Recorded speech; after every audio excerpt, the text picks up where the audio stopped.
The Columbia Network takes pleasure in bringing you Suspense.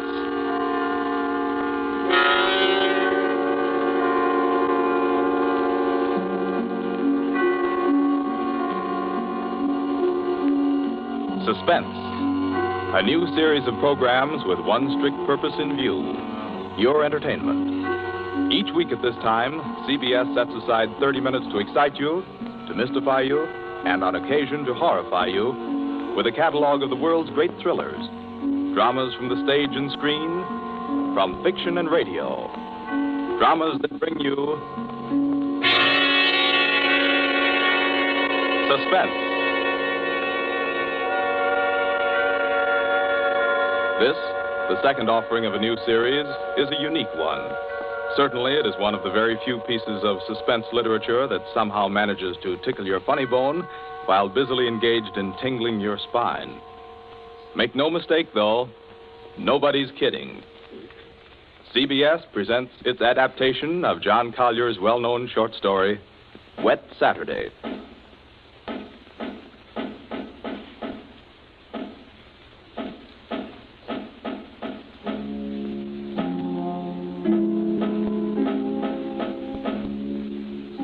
Yes, it's a wet Saturday. Never saw it rain harder.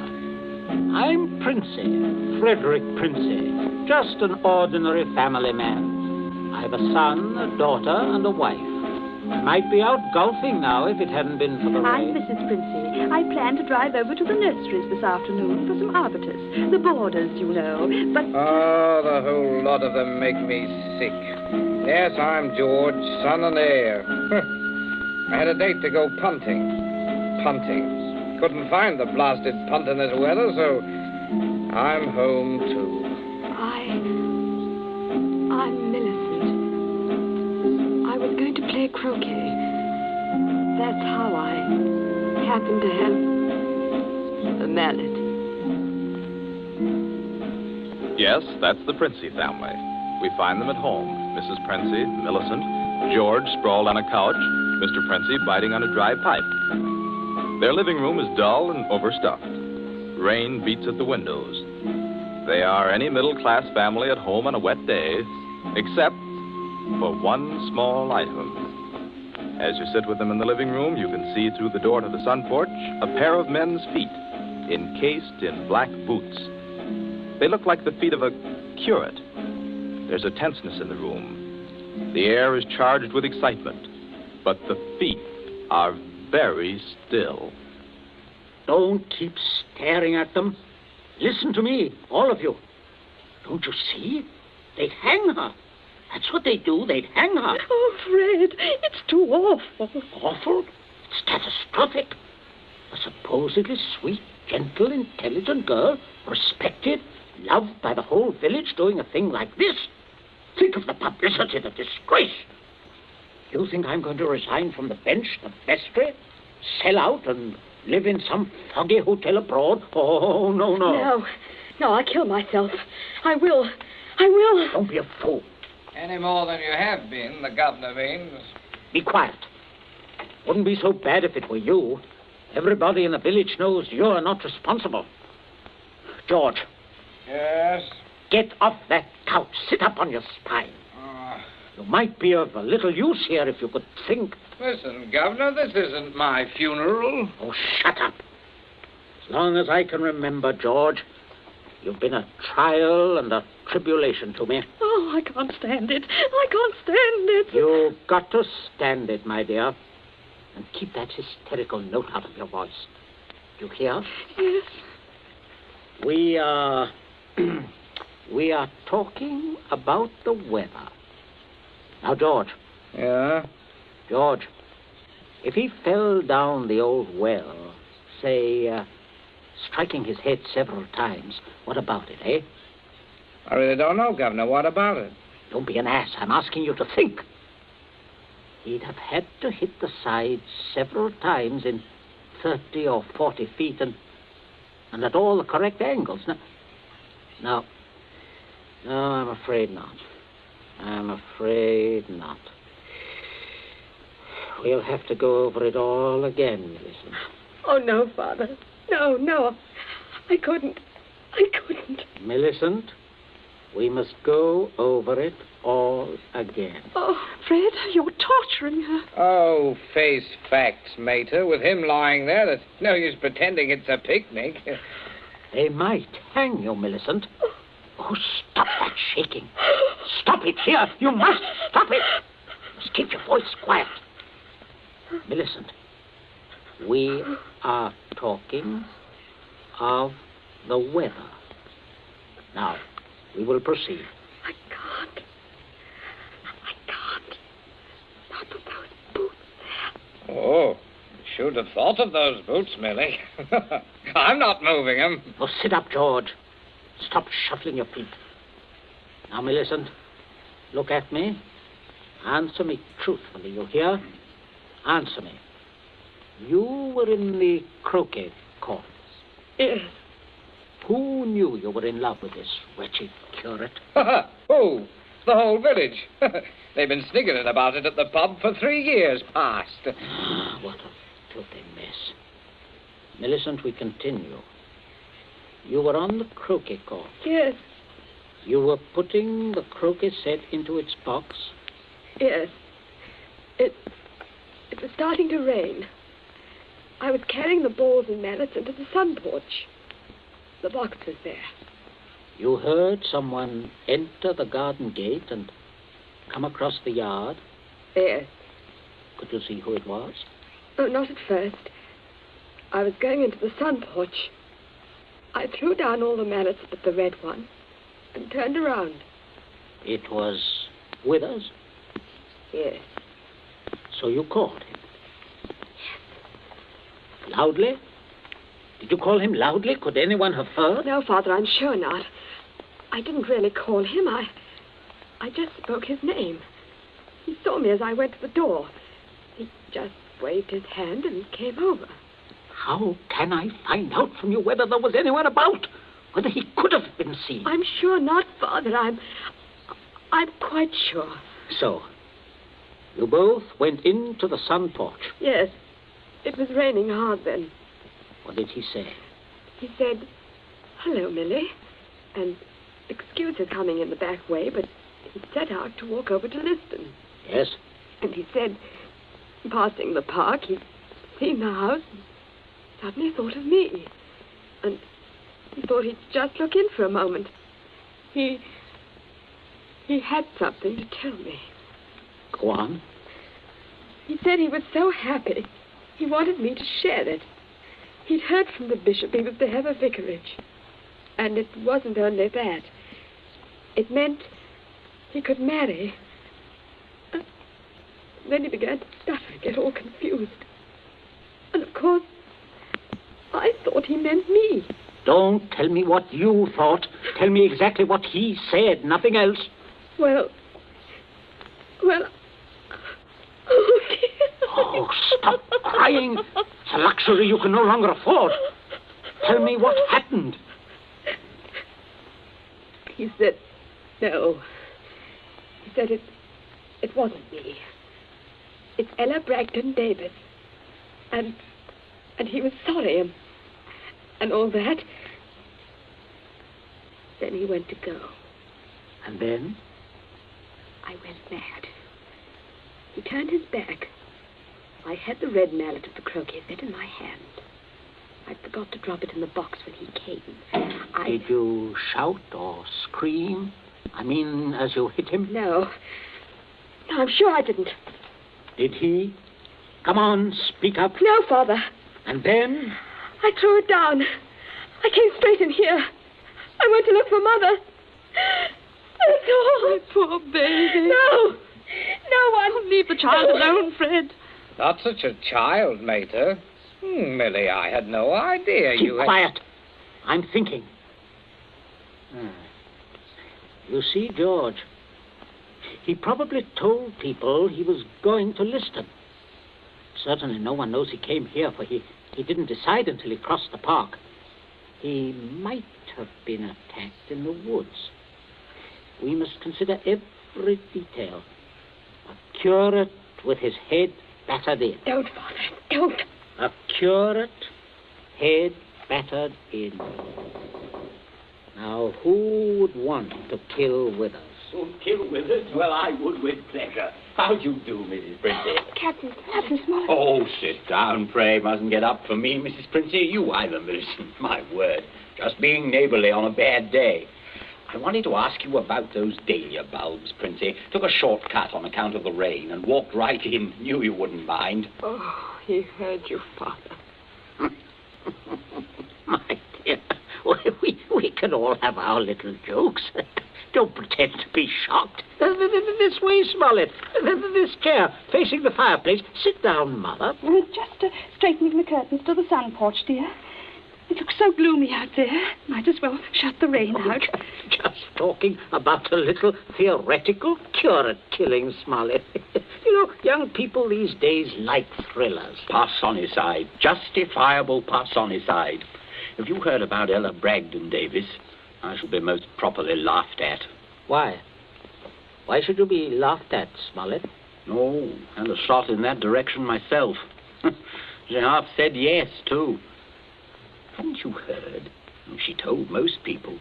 Now it'll look as if I got turned down for a white rat in a dog collar. Oh, too bad. Oh, fortune of war. Yes, fortune of war. Odd how it happens, isn't it? Sit down, Smollett. Millicent, console Captain Smollett with your best light conversation. You too, Mother. George and I have something to look at outside. There's this rain, you know, very bad, very bad. Come, George. Righto, Governor. Maybe we'll need raincoats, what? Oh, I don't think so. Just make yourself at home, Smollett. Make yourself at home. A cigarette, Captain Smollett? Thank you, thank you. Oh, nasty day to be going out. It's something about the old well, just off the sun porch door, you know. This terrible sodden weather seems to have loosened some of the stones. Oh, too bad. Dash too bad. Spoils the tennis and croquet, I mean, a day like this. Doesn't it, Millie? Doesn't it, Millie? Oh, yes, it does. She was practicing out on the croquet court earlier, but, do pull your chair nearer the fire, Captain. It was so damp, we thought it would be cozy to light it. Thank you, I'm quite comfortable. I hope you don't feel too bad about Ella Davis. Can't always win. Can't see, though, what you women see in these bloodless clerics. Oh, I always thought Mr. Withers is a very charming man. Quite agree, but why should anyone want to marry him? You wouldn't want to marry him, would you, Millie? Not now. That is, are you? Oh, no, of course not. Smollett. Yes, Princey. Good Lord, man, you come in on a fellow suddenly. Guess I did. Oh, don't mind this old double-barrel shotgun. Been working on it. Smollett, may I have your attention for a minute? There's something on the sun porch I'd like to show you. Why, yes, of course. Smollett, George and I went out to see if we could shoot some rats which have been driven out of the old well by the high water. Afraid they might get into the house. Now, you must listen to me very carefully. Very carefully, or you will be shot by accident. Princey, what's got into you? You heard me ask as you came in, who would kill Withers? You also heard Millicent make a comment, an unguarded comment. Well, what of it? Very little. Unless you were to hear that Withers had met a violent end this very afternoon. And that, my dear Smollett, is what you are going to hear. What? Withers? Yes. Who killed him? Millicent. Good Lord. Yes, it's a mess. And of course, you would have remembered and guessed.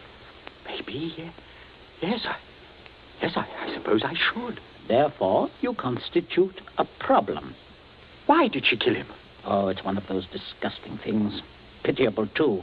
She deluded herself that he was in love with her. Good heavens, Millie. Oh, yes, of course, I see. He had told her about the Davis girl. I understand. Now, I have no wish, as you will comprehend, that she should be proved either a lunatic or a murderess, I could hardly go on living here after that. I suppose not. On the other hand, you know about it. Yes, I see that makes me a problem.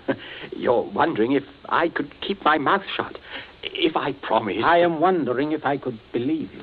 But if I promised... If things went smoothly, yes. But not if there was any sort of suspicion, any questioning. You would be afraid of being an accessory. Why, I don't know. I do. What are we going to do? I can't see anything else. You'd never be fool enough to do me in. You can't get rid of two corpses. Oh, I regard it as a better risk than the other. It could be an accident. Or you and Withers could both disappear. There are possibilities in that. Listen, you can't. I can, but there may be a way out. There is. Smollett, you gave it to me yourself. I did what? You said you would kill Withers. You have a motive. Oh, look here, I was joking. Of course you saw that. You are always joking. Listen, Smollett, I can't trust you. You must trust me, else I will kill you now in the next minute. I mean that. You can choose between dying and living. Go on. Now, there's the old well just outside the sun porch door. That's where I'm going to put Withers. No one outside knows he has come up here this afternoon. No one will ever look there for him unless you tell them. You must give me evidence that you have murdered Withers. I murdered him? Why do you want that? So that I shall be dead sure that you will never open your lips on the subject. I see. What evidence? George, hit him in the face. Sure. George, don't! Keep out of this. Oh, Captain, you should be more careful. Look what your teeth did to my knuckles. Again, George. Okay. Oh, I can't stand it. Oh, how can you? Keep quiet. You women keep out of this. I'm sorry, Smollett, but there must be traces of a struggle between you and Withers. Then it will not be altogether safe for you to go to the police. But can't you take my word, man? I will when we are finished. George? Yes? Get the croquet mallet. Right, Governor. Take your handkerchief to it. In there on the sun porch floor. Yeah. Yes, I got it, Governor. There, Captain. There's the weapon. As I told you, Smollett. Now, you just grasp the end that mashed Withers' head.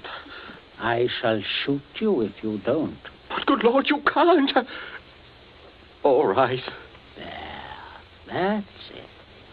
Now deposit it out by the side of the house, out of the rain, of course. No, wait, George. Yeah? First, you'd better pull a few hairs out of his head and put them under the nails of Withers' right hand. Princey, have you gone mad? Do you know what you're doing? With this gun, yes. Go ahead, George. Sorry to muss your hair up, Captain. Shut up, Smollett. There. That's all we need. Now for Withers, and we'll fix it right up. Be right with you, Governor. Smollett, you may turn around. Withers is just there in the sun porch. Draw back the curtain. Good Lord, Princey. Yes, messy. But we'll get him fixed up. Now, you, Smollett, you've just got to drag him through the door and dump him in the old well. Just beyond the door, Captain. I won't touch him. I won't. All right. Stand aside. Out of range, George. Right. Only one place I want this bullet to go. Father. Oh, Father. Keep quiet. My aim's none too good. Wait a minute. That's better, Smollett. Much better. Go on now. In here. You'll have to take him outside. By the shoulders ought to do it, Captain. Keep quiet, George. Go on, Smollett. Go on. You've seen dead men before. Drag him. Drag him. I'll just hold the gun here to make sure that everything goes all right.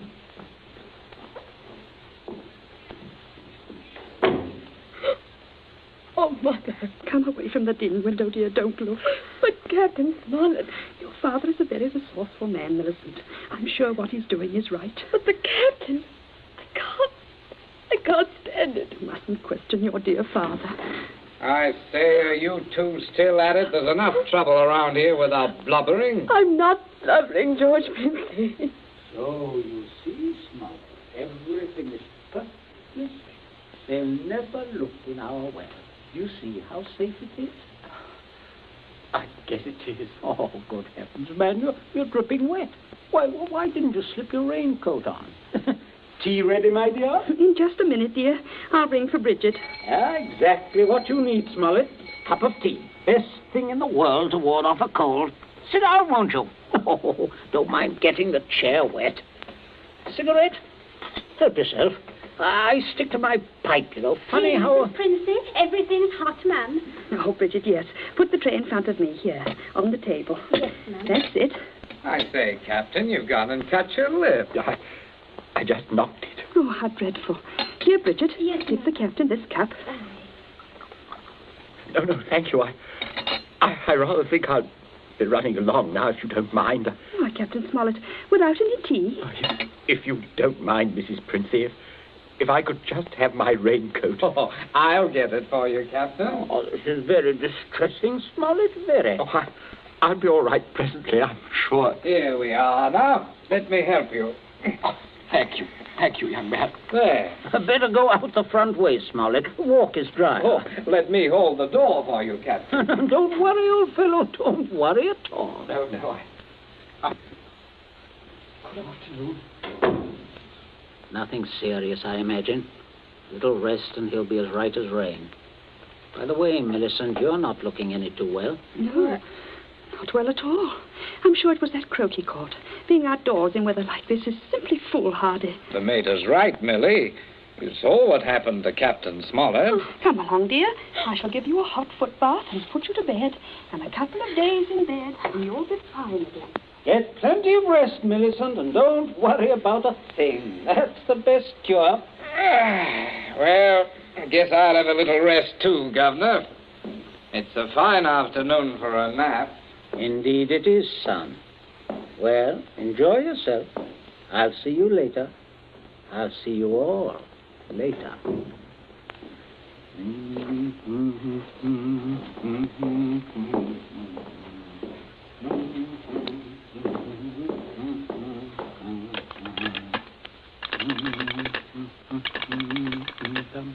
Your number, please.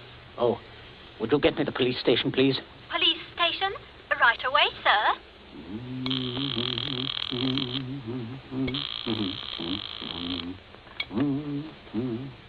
Police headquarters, Sergeant Yancey speaking. Oh, hello, Sergeant. This is Princey of Abbott's Road. I believe you know me. Oh, indeed I do, Mr. Princey. Sergeant, a horrible thing has just happened. Quite extraordinary. Murder, in fact. Murder? I'm afraid it looks rather bad for a close friend of ours, unfortunately. We saw him do it. I think you'd better send someone over right away. Well, our man should be there right about now, Mr. Princey. I beg your pardon? I say, our man should be there now. Constable Martin has his post right below your house there. Just rang in. Seems Captain Smollett was with him. Captain Smollett? He reported some rather queer goings-on at your place, but I certainly didn't understand it was murder. Just don't touch anything, Mr. Princey.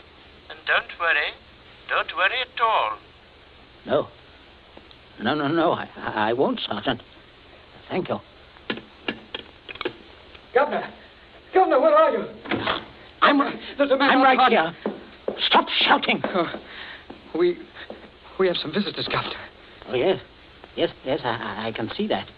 Well, Constable, good afternoon. Good afternoon, Mr. Princey. And Smollett, I say what a remarkable fellow you are, coming back like this. Here to reenact the crime? Only the one against me, Princey. The one against the curate I'll leave to you people. Extraordinary sense of humor. Mr. Princey, I just had a look at what's in your well. Not a pretty sight, that. Not pretty at all. Yes, Captain Smollett was thorough, if nothing else. You saw him when he did it, sir, out in the back? Oh, quite. We were just returning from a walk. Smollett evidently had been laying for the curate, hiding out in those bushes by the road, I imagine. He was never inside this house? Never. And you say, Captain? I say that while I was inside this house, a guest of the family, I was coerced into dragging the curate's body outside and dumping it in the well. Well, there we are. Not entirely, Constable. I'll just remove my raincoat. There. And demonstrate how damp I got my clothes when I went outside without it. No. That's interesting, isn't it? Quite. He undoubtedly removed his coat at some point between here and your post. I might as well tell you that his weapon, a red croquet mallet, is out by the side of the house. I shouldn't be at all surprised, but that you'd find his fingerprints all over it. All over the end of the mallet, Constable. The end that mashed Withers' head. And not the end I'd have had to grasp in order to do the mashing. Governor! That's a decent try, Smollett, but it won't work. There must be other evidences, Constable. You'll undoubtedly find them when you examine the body. Oh, he means my hair under Withers' nails. Well, sir, if you look carefully, I believe you'll find a few of my precious hairs under his son's nails, too. Here, what are you trying Shut up. Constable, this is an utter waste of time. So far as the violent struggle between Smollett and Withers is concerned, Smollett's face speaks for itself. Quite eloquently, I believe. Oh, but no more eloquently than your son's knuckles. As you see, Constable, a fresh abrasion. He did that on my teeth. Or did he? What? I say, or did he? He might have done that on Withers' teeth. Oh, I see. I see what you mean. But I didn't. Governor, he said I... Oh, keep still, you nitwit. Let me think. As a matter of fact, George, the more I think of it, the more I'm convinced it was your voice I heard. Quite a vigorous quarrel. Something about the curate jilting your sister. Oh, don't be ridiculous, Smollett. Very well, Princey. If your son didn't do it, who did? That's what I'd like to know. How about it, Mr. Princey? Well, that is a sticker, all right. George, my boy, it looks like you're elected. Elected? What do you mean? I didn't do it. Why, I had nothing to do. Keep your mouth shut, will you? I won't. I'm not going to take the blame for her. Millie did it. She did it with that mallet. I saw her. You could prove that? Prove it? Yes. Her fingerprints on the mallet. The handle. Why, George, don't you remember when you made me touch the mallet? When you picked it up with your handkerchief? No, George, I'm sure you wiped that handle clean. Oh, well, I could hardly expect you to remember that if you can't even remember killing the curate. Governor, I told you to keep still. But, Governor, you're not going to turn me over. As long as I can remember, George, you've been a trial and a tribulation to me. Governor, You shouldn't have done it, son. You really shouldn't. No, George, that was definitely wrong. I say, Princey, I think I'll have that cup of tea after all. Nothing like it in weather like this. Wet Saturday, from the short story by John Collier. You have just heard the second in Columbia's new series, a series designed to bring you the best in thrill entertainment. Outstanding dramas from the field of fiction and radio, stage and screen. Dramas of pure suspense.